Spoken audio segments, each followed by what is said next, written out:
আসসালামু আলাইকুম ভাই বোনেরা, আপনারা কেমন আছেন? আশা করি আল্লাহর রহমতে আপনারা সবাই ভালো আছেন। আমরাও আল্লাহর রহমতে ভালো আছি। তো আজকে একটু ঠান্ডা খাওয়াটা, সেজন্য আজকে একটু ভালো মন্দ রান্না করছি। রান্না করছি খিচুড়ি, রান্না করলাম গরুর মাংস,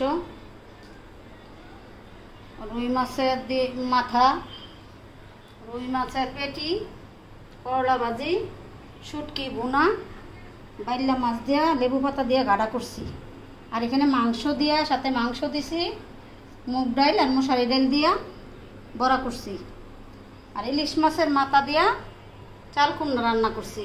আমার রান্না যদি আপনাদের ভালো লাগে তাহলে একটা লাইক ও শেয়ার করবেন। আর একটা কথা, এই যে আরেকটা জিনিস এখানে সিক্রেট থাকবে, সেটা আমি বলবো না।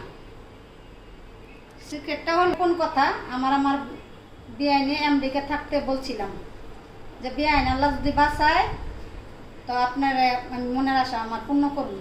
তাহলে আজকে আমি ওই সুযোগটা পাইছি, তাই আমার বেআইনের জন্য এই গোপন তথ্যটা থাকবে। আর আমার মেয়ের জামাইয়ের জন্য এই গোপন তথ্যটা আপনাদের যদি ভালো লাগে তাহলে একটা লাইক শেয়ার করে দেবেন। আসসালামু আলাইকুম।